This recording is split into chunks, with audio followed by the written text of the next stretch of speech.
Good evening, and we begin with those new numbers that show Portland doesn't seem to have the kind of draw it once did. Thanks for joining us. I'm David Molko. And I'm Laurel Porter. The stats show people flocking to the suburbs, even out of state. Alma McCarty's in the newsroom for us. And Alma, this is something a lot of people probably knew was happening, but the numbers really give us a better idea of the impact. Laurel, David, our partners at the Portland Business Journal found the population of Portland Metro went up by just 0.1% between 2020 and 2021, much lower than years past. When it comes to Multnomah County alone, it's seen a net loss in people, especially higher income earners. When people leave Multnomah County for good, where do they go?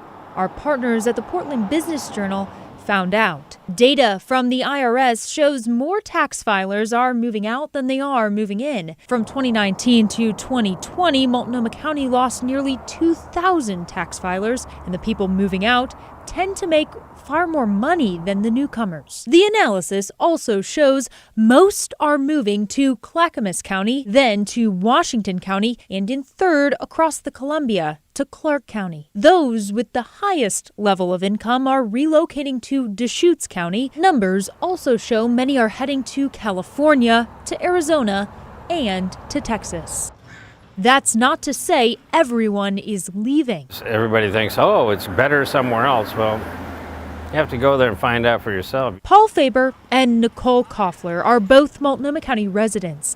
They plan on sticking around, but understand why people might choose to leave or go elsewhere. I'm not necessarily surprised. It's gotten really expensive to live here. And then, of course, all the car break-ins, the thefts, people had it, you know. I think that things have obviously changed, and it's been a really significant impact in what we love about Oregon, or what we love more specifically about Portland. Within the last few years, we've seen a huge exodus out of Multnomah County, and even kind of an exodus out of the state. Katie Spurlock has been a realtor in the area for 20 years. Our numbers are still climbing, but at a much slower rate than we were experiencing certainly back in the early 2000s. She attributes this to a couple of things, from families reevaluating their priorities during the pandemic to high taxes,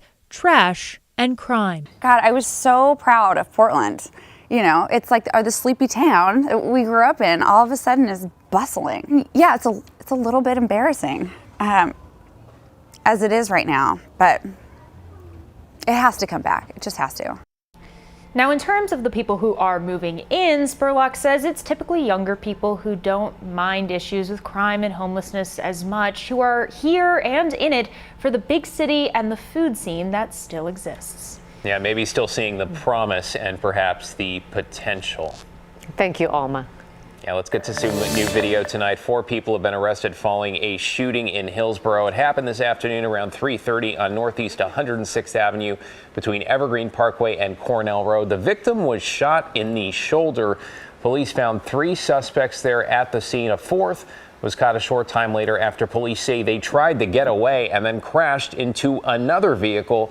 The driver in the other car was treated with minor injuries. Now to an update on the fallout from allegations of abuse in the National Women's Soccer League. The owner and management of the Portland Thorns were blasted in a new investigation.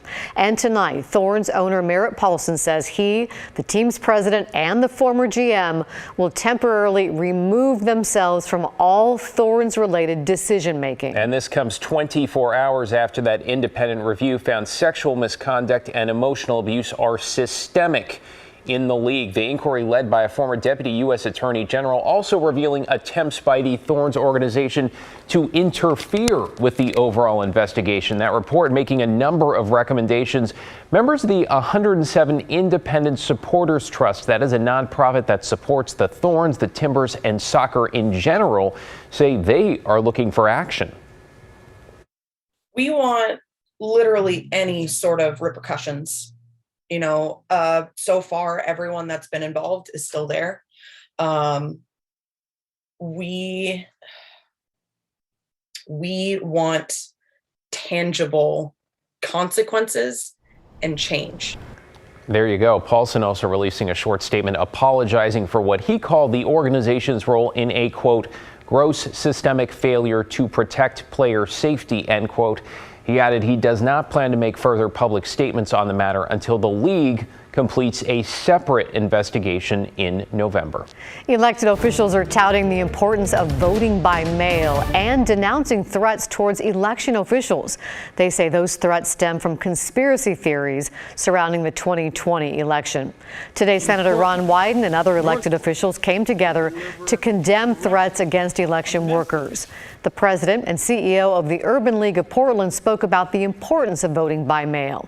She says it provides voting access to people who would not have it otherwise. Vote by mail makes life easier. It creates a savings for individuals, but also for communities. And it allows organizations that give a darn about helping people vote to use their resources differently. When it comes to election worker safety, the legislature passed the bipartisan Election Worker Safety Act in the last session. The election is November 8th. And if there was any doubt, we're just 5 weeks out now. Candidates and campaigns are doing nearly everything they can to capture and to hold your attention. I mean, the ads are nearly inescapable. And you know what? That is exactly the idea. As Pat Doris explained tonight on The Story, the rules make it pretty easy. With political ads everywhere right now, we looked into a couple of questions from you about what you're seeing. Viewer Marina noted the negative ads and emailed to ask, are there any studies that show whether these negative political advertisements really work? Well, it's an excellent question, Marina, and the answer is yes. I found one report from the University of California in 2019. A professor of psychology found the framing of an idea or an issue, that is the way that it's presented, determines whether you remember it or not. Presenting something in a negative frame is more sticky than a positive frame, they found. Our brains seem to be hardwired to remember negative information. Now to a question from Garrett. He wanted to know, why aren't political ads stating their party? Are they ashamed of their party or expecting voter stupidity? Well, Garrett, the answer to both is no. Here's Republican strategist Rebecca Tweed. Well, when folks get their ballot, they're not reading it position by position as much as they're reading it by name recognition, right? And so there's sort of two strategies. Is one, make sure that your name is heard the most and the loudest and the most often, so that when people get their ballot in that huge voters pamphlet statement, they just say, oh, well, this is the candidate I've heard the most. I've seen the lawn signs. There's letters to the editor. I met him at the fair. So there you are. Some candidates want you to remember their name, not so much their party or anything else. And negative ads are used because, well, they work. Whether you want to or not, you do remember them. And we should add here, sometimes they're true, sometimes they are not, and often, yes, they blur the lines. We'll check out The Story every weekday at 6 for a deeper dive into the big issues, only here on KGW. Now to a Portland landmark on its way back to downtown. We're learning the Thompson Elk Fountain could return as soon as next spring. It was heavily damaged during the 2020 riots. But as Catherine Cook shows us, the plan to restore it comes with a hefty price tag. These images from 2020 mean different things to different people. Some see a Portland landmark burning in the name of social justice. Others see collateral damage from nightly riots. Either way, the Thompson Elk Fountain was damaged enough to be considered unsafe. It's been socked away in secret storage for more than 2 years now, while the city figures out what to do with it, when, and how much it'll cost. The fountain is made up of 50 pieces, and so we carefully looked at every one of them to figure out how to put Humpty Dumpty back together again. Randy Gregg is executive director of Portland Parks Foundation. This week, he shared results from their feasibility study and cost estimates. They found 18 pieces of the fountain, the ones pictured in green here, need to be rebuilt. Add to that seismic upgrades and a new pump. Estimated cost, $1.2 million. The city also wants to improve access and safety around the fountain. Right now, the only thing protecting you from the traffic is stripes. Estimated cost for that, $670,000. Total, nearly $2 million, and about 6 months to complete. This is a great public space, and we just want to make it the best we possibly can. But who's paying? The city's arts program manager tells us the fountain is insured for $973,000, and the Portland Parks Foundation is accepting public donations. We feel like it's a good opportunity for crowdfunding. Later this year, City Council could decide what part of the cost, if any, taxpayers would cover. Last spring, they adopted a resolution to restore and improve the fountain. Some even wore antlers. This monument is uplifting. I don't really see how necessary it is to spend that much money on putting it back. Even if they were able to raise the money, maybe if insurance was covering it 100%. I think history is important, and that's a pretty beautiful fountain with an elk and running water and stuff. I was how could you not want that back? The Thompson Elk Fountain is named for former Portland Mayor David P. Thompson.